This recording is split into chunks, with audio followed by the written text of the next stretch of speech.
Bonjour à tous, Passion Immo, épisode 83. Aujourd'hui, on va parler législative. Alors, pas de prise de position politique de ma part, bien évidemment. J'aurais voulu passer en revue très rapidement les différents programmes qui ont émané de ces élections.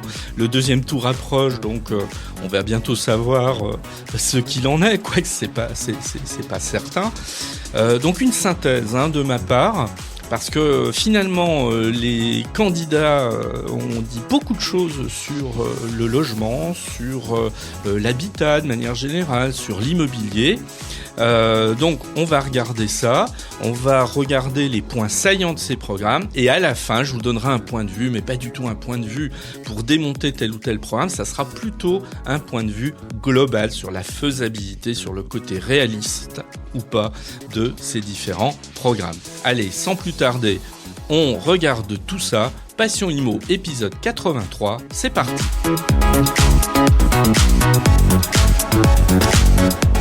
Pour commencer ce tour d'horizon, je vais commencer par le programme logement et immobilier du Rassemblement national. Je les prends dans l'ordre, en fait, l'ordre dans lequel les différents partis sont arrivés au premier tour des élections législatives. Alors, c'est un programme qui est relativement court, notamment par rapport au programme de la gauche que je vais détailler après. En gros, qu'est-ce qu'on a ? On a un plan de construction de logements, alors qui est assez ambitieux. 100 000, on nous parle de 100 000 nouveaux logements qui seraient construits par an, dont une part, 20%, dédiée plus spécifiquement aux étudiants et aux jeunes travailleurs. Sans doute qu'en matière de logement et d'immobilier, la part belle est faite à l'assouplissement, voire l'abrogation de certaines normes, puisque là, on aurait une disparition des obligations liées au DPE, et en particulier l'interdiction de location des passoires énergétiques, qui est un des axes centraux du DPE aujourd'hui et pour les années à venir. On a ensuite une suppression de l'impôt sur la fortune immobilière. Alors, je refais juste très rapidement l'histoire. L'impôt sur la fortune immobilière, il est apparu en 2017. C'est une réforme très clairement liée au candidat Macron quand il a été élu président de la République. Alors, cet impôt sur la fortune immobilière n'a été que la transformation de l'ancien impôt sur la fortune en un impôt exclusivement centré sur l'immobilier. Bon, attention, qui ne concerne pas tout le monde, puisque c'est à partir du moment où vous êtes détenteur d'un patrimoine immobilier de plus de 1 300 000 euros. Donc, le RN veut le supprimer, mais en fait le remplacer par un impôt sur la fortune financière. Bon, on n'a pas trop les détails encore, donc reste à voir ce qu'il en serait. Ensuite, et c'est le dernier point, c'est l'assouplissement des critères du ZAN. Le ZAN, qu'est-ce que c'est ? C'est le programme zéro artificialisation.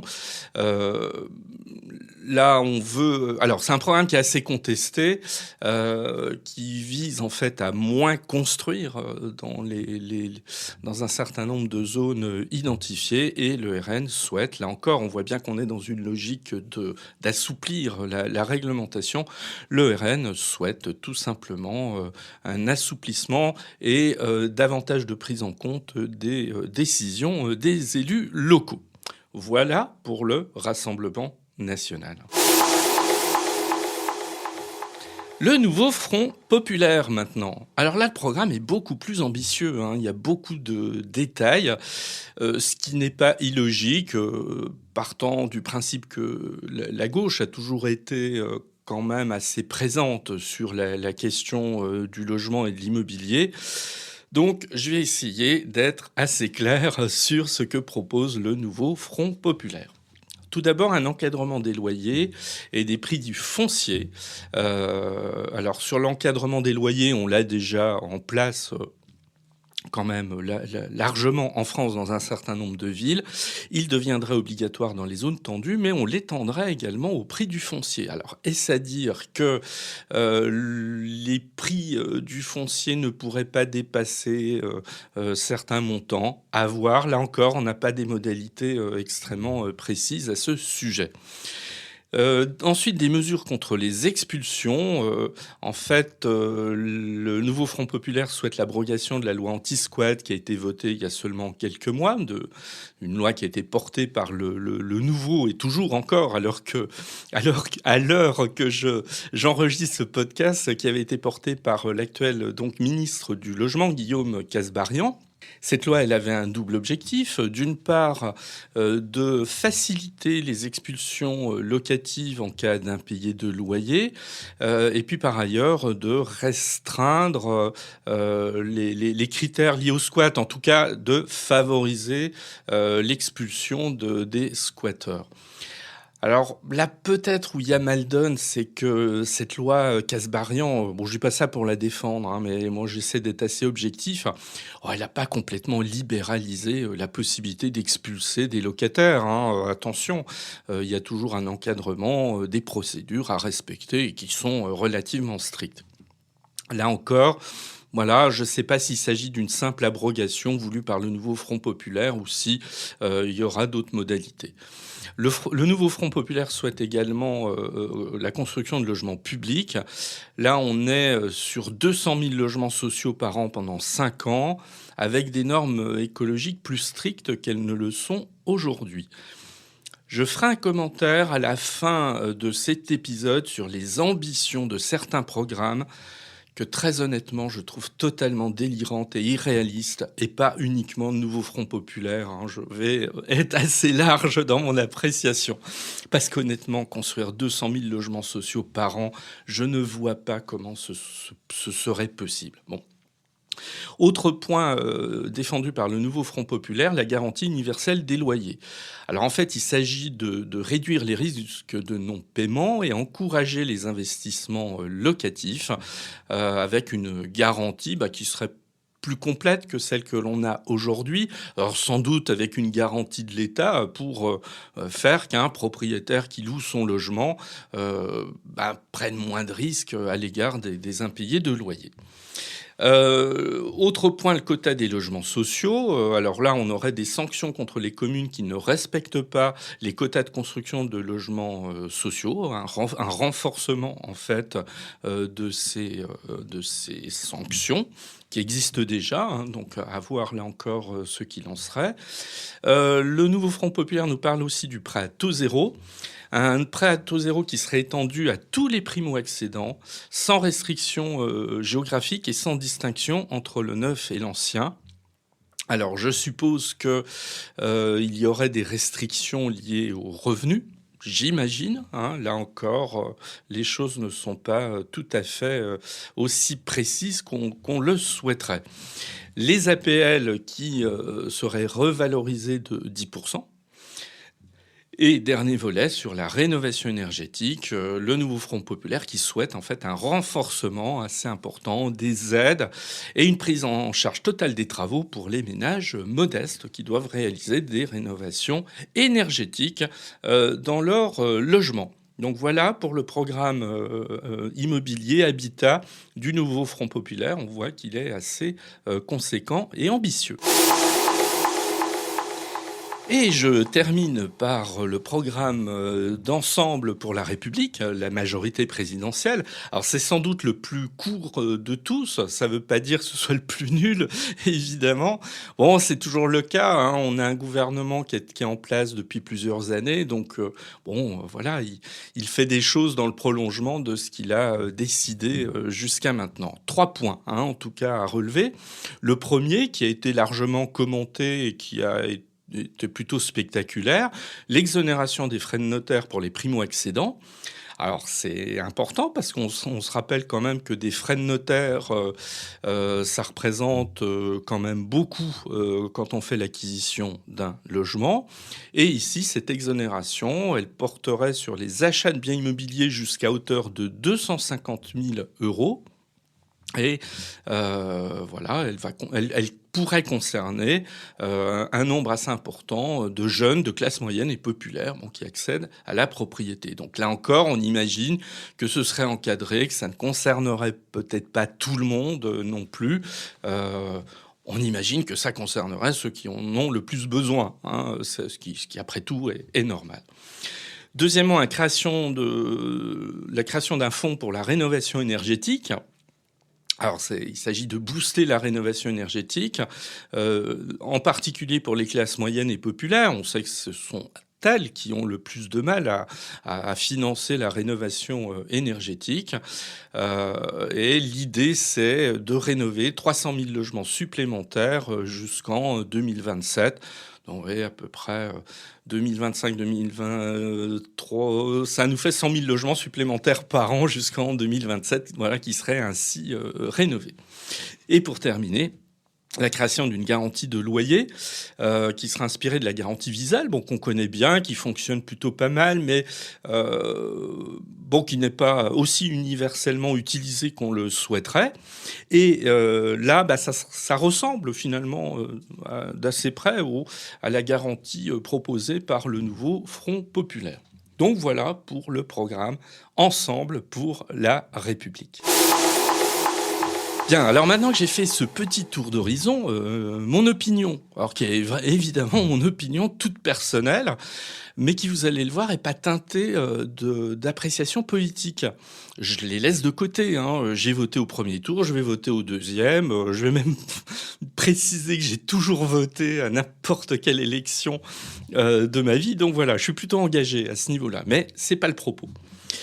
Bon, ces programmes sont irréalistes quand même pour la plupart, enfin pour tous. Voilà, je vais juste prendre quelques exemples. Le premier, alors je vais prendre à l'inverse de ce que j'ai fait. Le programme Logement Ensemble pour la République. Bon, ok, exonérer de frais de notaire l'ensemble des biens jusqu'à 250 000 euros, oui, pourquoi pas. Ben, on prend où On prend ça où? Parce que les frais de notaire, ça va pas dans la poche des notaires, ça va tout simplement aux départements. Ça alimente le budget des départements. Et les départements comptent énormément sur ces fonds. Ça leur permet de financer tout ce qui est de la compétence des départements. Et Dieu sait s'il y a des choses qui sont de la compétence du département. Je pourrais citer les collèges, je pourrais citer l'aide sociale, etc. Enfin, bon, donc... Là, pour moi, c'est quand même une grosse incertitude. Si je vais du côté du nouveau Front populaire, bon, je le disais, je le faisais un petit peu remarquer en présentant, construire 200 000 logements sociaux par an pendant 5 ans, mais en fait, c'est complètement dingue comme proposition. Bah oui, sur le papier, c'est génial, tout le monde est d'accord, moi le premier, mais on fait comment pour mobiliser la construction de 200 000 logements sociaux par an? On est à la peine aujourd'hui. Et quand on dit qu'on est à la peine, c'est pas nécessairement que pour des raisons budgétaires. Alors, les raisons budgétaires, elles jouent, hein, évidemment. Mais il faut des entreprises pour construire tout ça. Il faut du personnel, il faut des compétences, il faut des terrains, etc. Donc, autant de choses sur lesquelles on peut bloquer. Donc ça, c'est le premier élément. Pareil, le prêt à taux zéro pour tout le monde. Ben oui, le prêt à taux zéro pour tout le monde. Pareil, on ne peut être que d'accord avec ce genre de choses.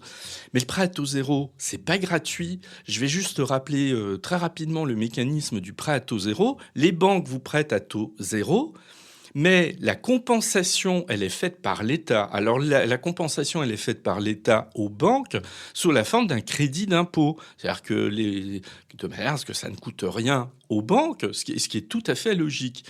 Bah oui, mais si on étend, ça va faire un manque à gagner supplémentaire à l'État qui va accorder des crédits d'impôt supplémentaires aux banques.